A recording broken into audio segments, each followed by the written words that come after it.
Welcome back to another episode of memosgarageaz. Well, both the Z and the G are down. This one I could talk about at the end of this video, but we're really here because of this. And yes, we're here because of the VR30 Trans Swap stuff, which I've covered so much in the past, but unfortunately the OEM Flexplate broke, and I really never thought like an NA car could do that, but apparently, it's possible. Let me show you what happened.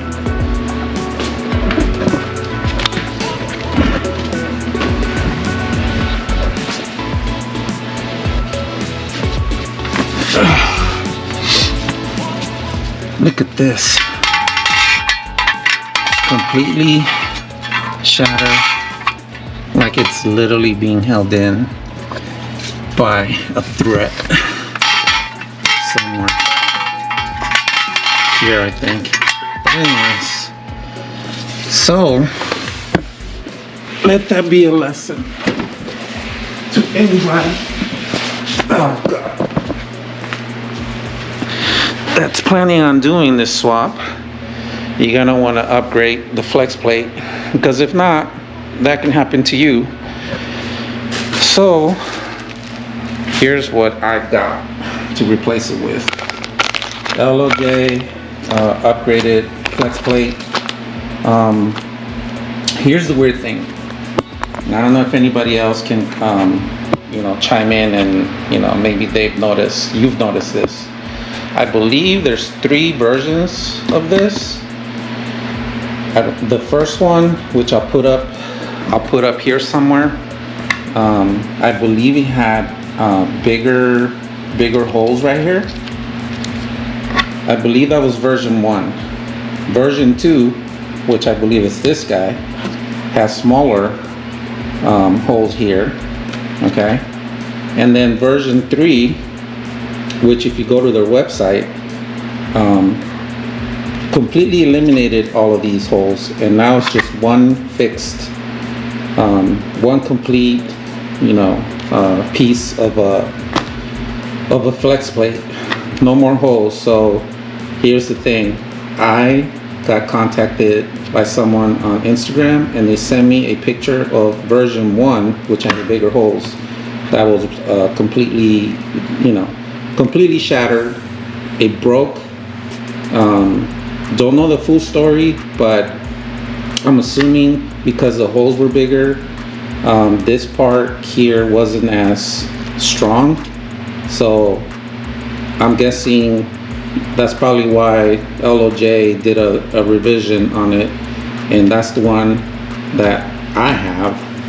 And I don't know if this one had problems too. I haven't been able to find anything online, so I don't know if I'm gonna have a problem with it. But this is the one I'm gonna go with. I'm not even gonna try to go any really, I should have done research, but at this point I just want to get this back in there. Hopefully it'll hold, hopefully it'll do better, and if I have problems, then I'll take it up with LOJ from there. It comes with upgraded flex plate to torque converter bolts, and it's recommended that you also get the ARP longer studs, because this is obviously thicker than the OEM flex plate, so you need these. And since I'm in there, I'm gonna replace the rear main seal. So there's your part number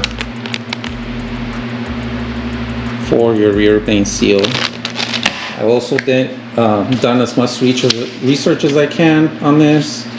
I believe this is the start pattern that's recommended to do. I'll put this up here somewhere in case this isn't coming through that well. But anyways, I had to try to figure out how to remove that. I'm assuming that if I go to loosen one of those bolts, the engine's gonna wanna rotate. So I'll probably have to use a 19mm socket with a long, wrench or ratchet to hold it, and to counter the rotation of the motor. But we'll see how that goes.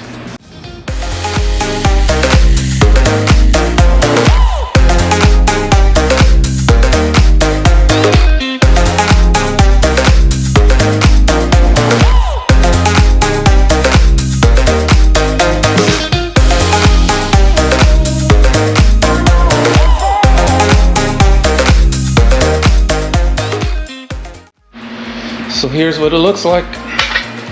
Pretty much, it's literally hanging by a thread, like right here. I don't know how it didn't just like completely shatter.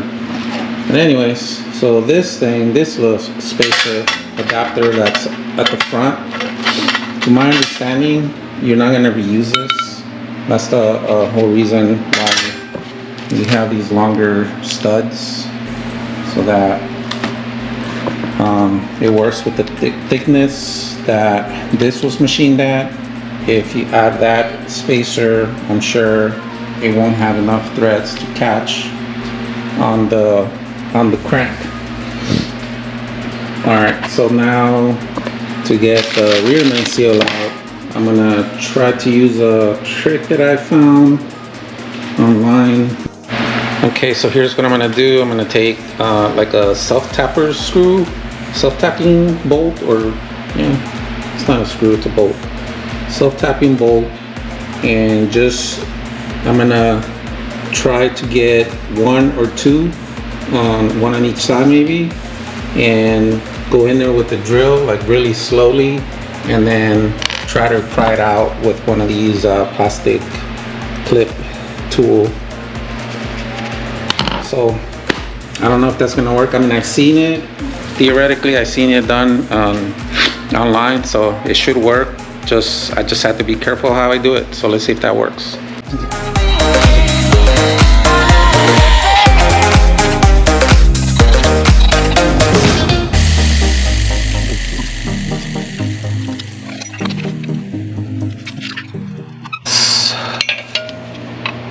Check this out.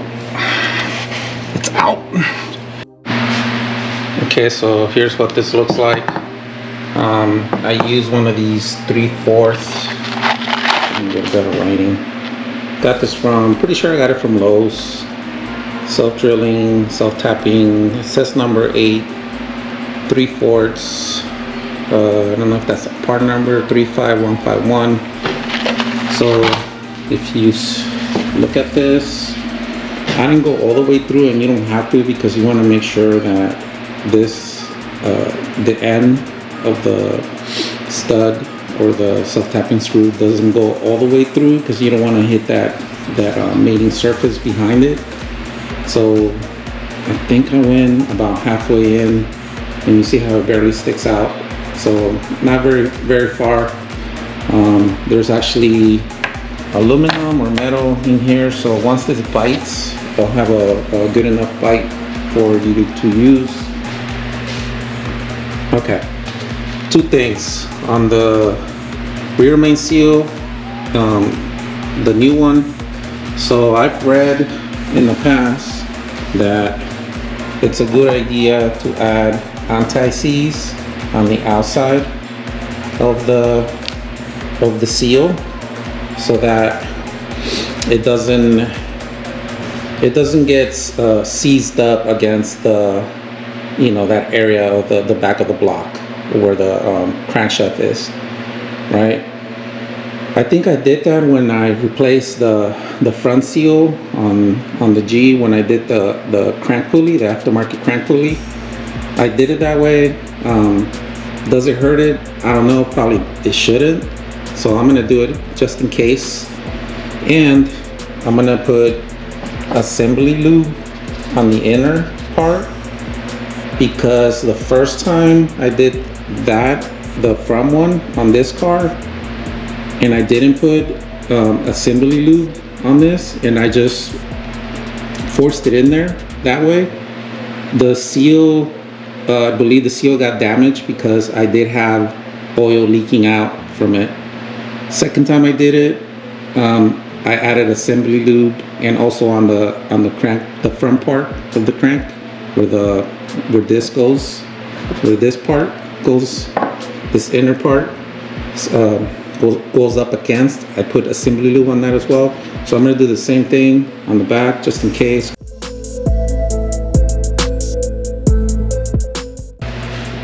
Okay, so here's what I did. I found this old intake boot, and I taped two of these rubber pieces together, and then I used the spacer that came off the old flex plate, and guess what? It just happens to fit perfectly all the way around. I think, I mean, it looks like it does. So I'm gonna give it a go. When I'm done with it, if it works, I'll show you in the camera later. So here's gonna be the hard part is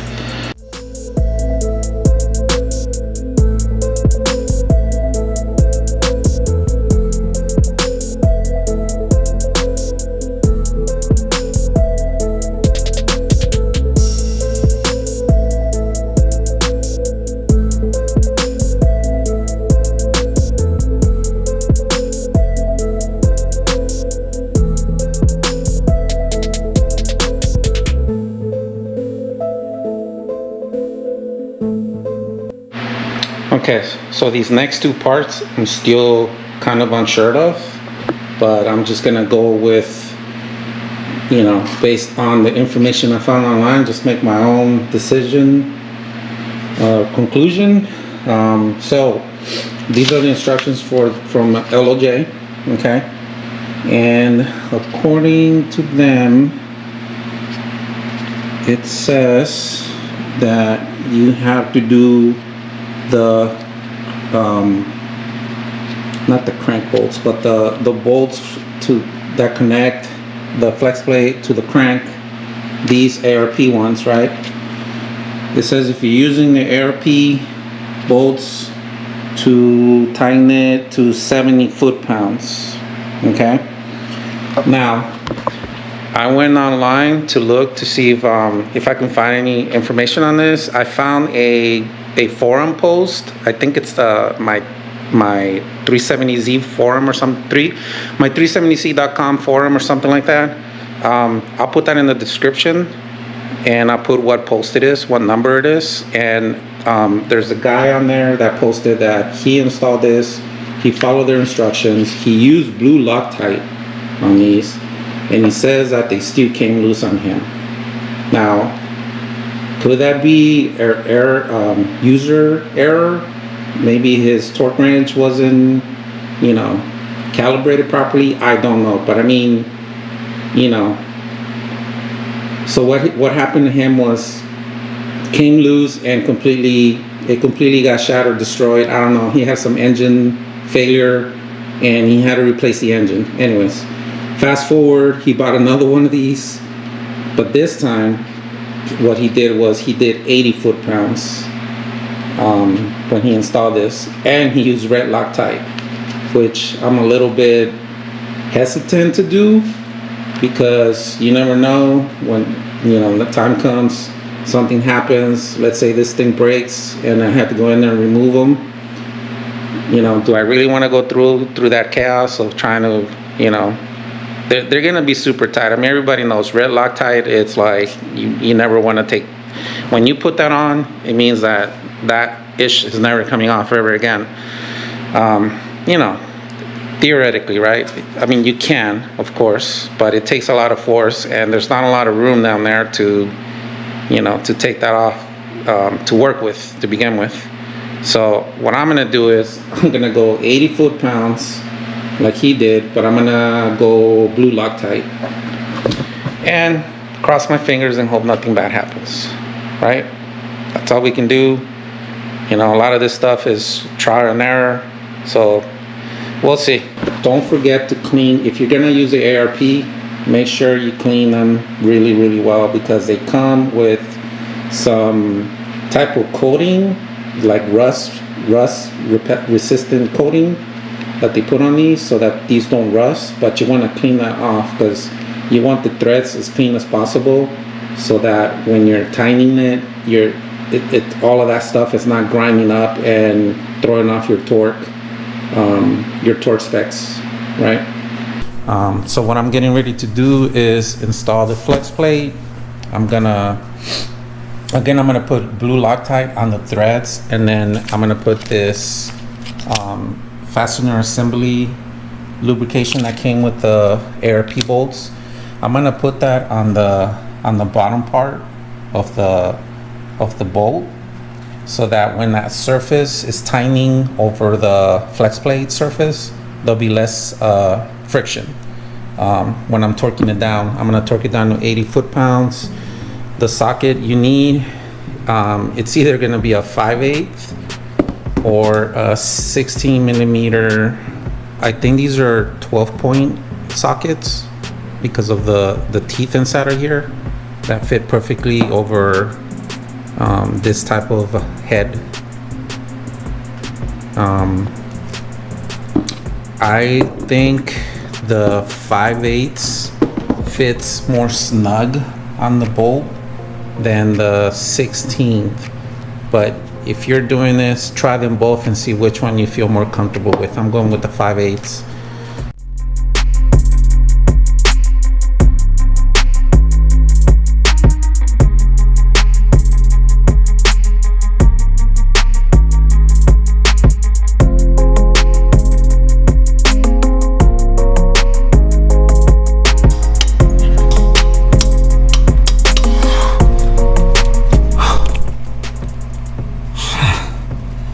I'm gassed. That took a lot of force. 80 foot-pounds on the 3/8. It's a pain.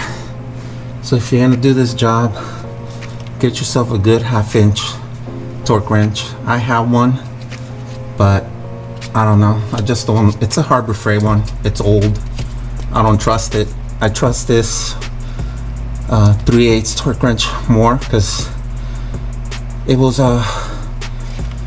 it's one of the best ones that I have, that I trust. I don't use it often, so I know it's pretty calibrated. But that was quite a workout.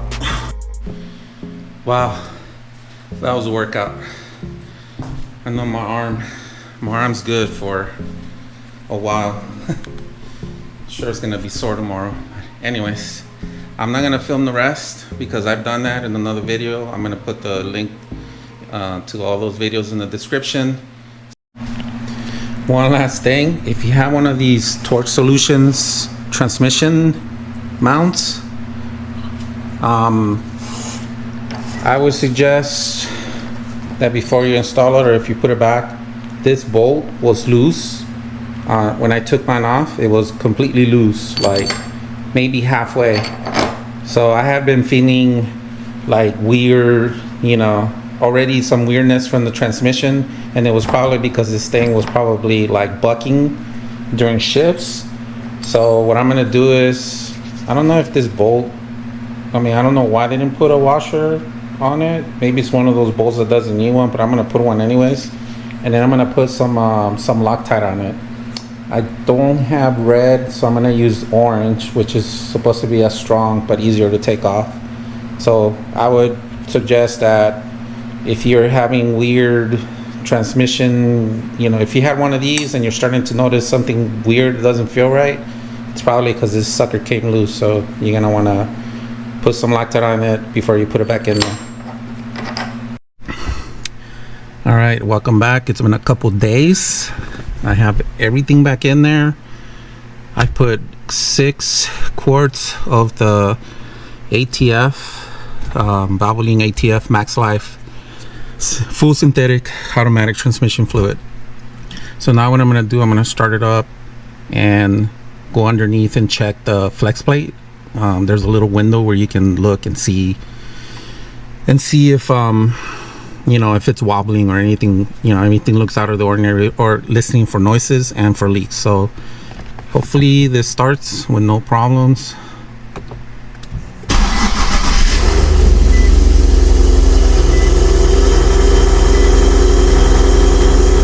Yeah, it's been sitting for a while.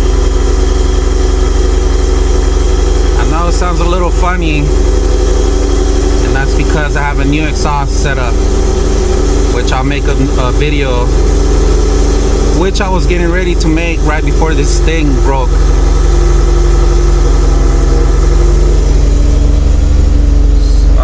So far, no codes. I'm happy with that.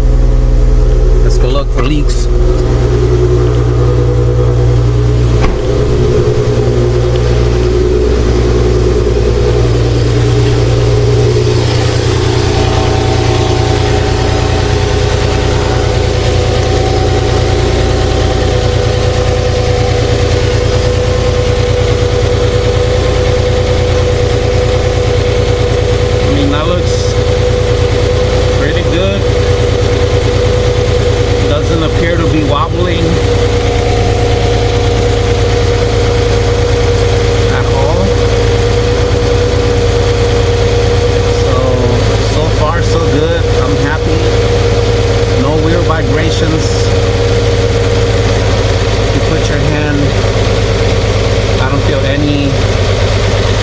Vibration. So alright, so now I'm gonna let it warm up to 104, and I'm gonna use the laser thermometer. 104, run through all the gears, and probably needs another quart or two, maybe 3, I don't know. But yeah, man, I'm so happy about this so far. Come back. I'll come back in a little bit for when I do the, maybe just my first test drive. So I'll be back. Welcome back to a couple days into the future. So I didn't record the first drive because there's really no point, right? I mean, I know the car was gonna run in the first startup, first drive, because, you know, we knew the transmission worked. That wasn't what we replaced. So I didn't want to take it for a drive and go around the block a couple times and just be like, there, fixed, you know. What I really wanted to do was put a good amount of miles. I think I'm getting close to 1,000 miles now. I've driven it short distances, long distances, in the street, freeway, hour drive, 2-hour drives, and I've been checking the flex plate at the bottom where that little door that you can remove, where you can actually remove the torque converter bolts is. I've been checking that. I've been turning it. I've been checking to see if there's any stress cracks anywhere. So far it looks good. Car runs great. It ships good.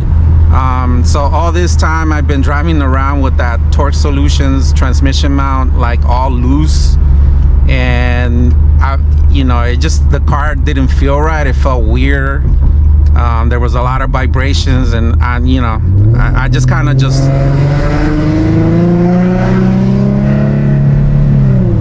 chucked it up to, like, that's just the way it is. And sure and behold, now that it's nice and tight, it's all good. Feels better, smoother, less vibrations. So I wanted to go for a quick drive just so you guys can see that, you know, it's doing well, and hopefully my job will hold. Torquing down those bolts to 80 foot-pounds. Again, I did that based on something that I read in the forum. I know, you know, Most people will be like, that's the only reason you did that. Anyways, yeah, you know,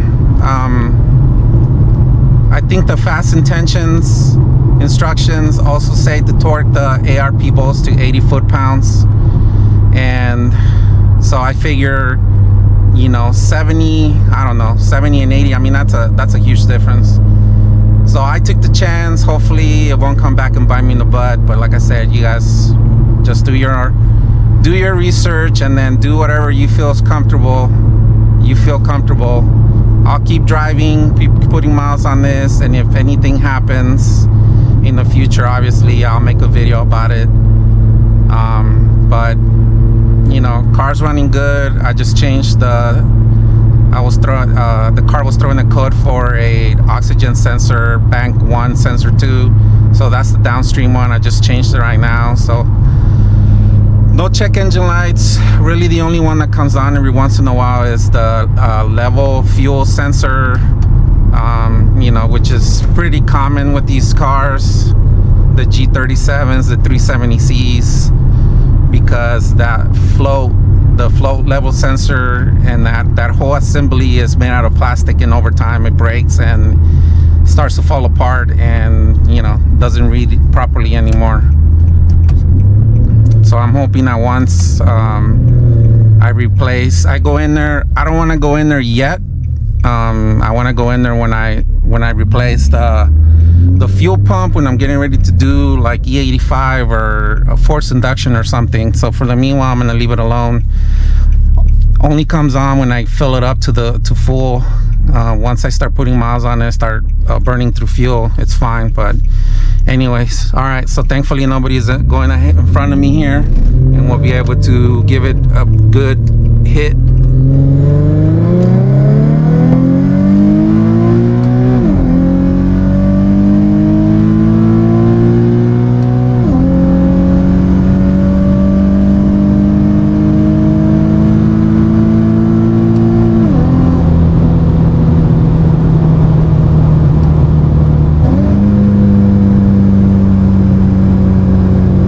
To the speed limit really fast.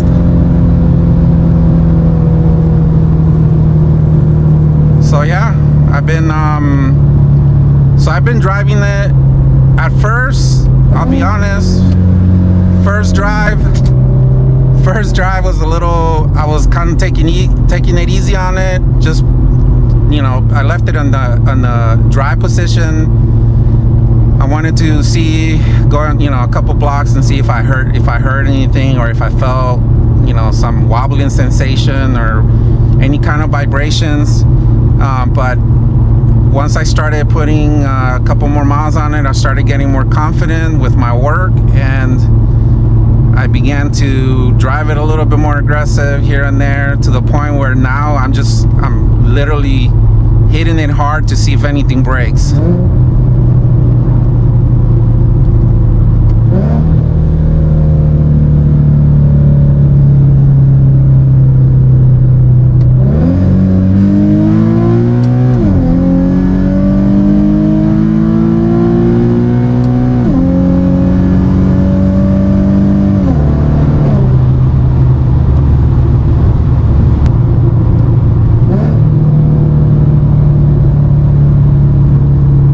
Probably the hardest I've driven it back to back. Usually I'll drive it a little bit aggressive and then I'll, you know, chill out, let it cool down. But just for the sake of this video, I'm doing this.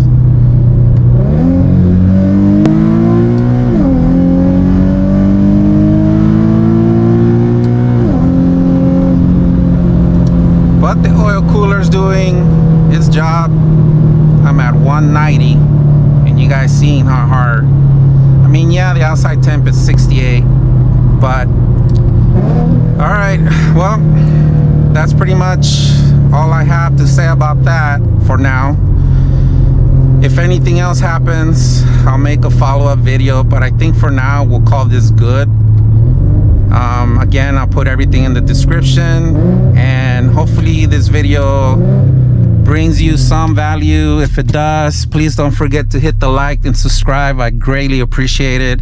I have actually shooting I'm in the middle of shooting 3 different videos, so I'm gonna start posting at least once a week. So again, thanks again for watching, and I will see you at the next one. One last thing before I go. You guys want to see the ultimate automotive enthusiast garage and house? Check this thing out. This guy built the garage first, and now he's building a small little house around it. That's definitely a car guy right there.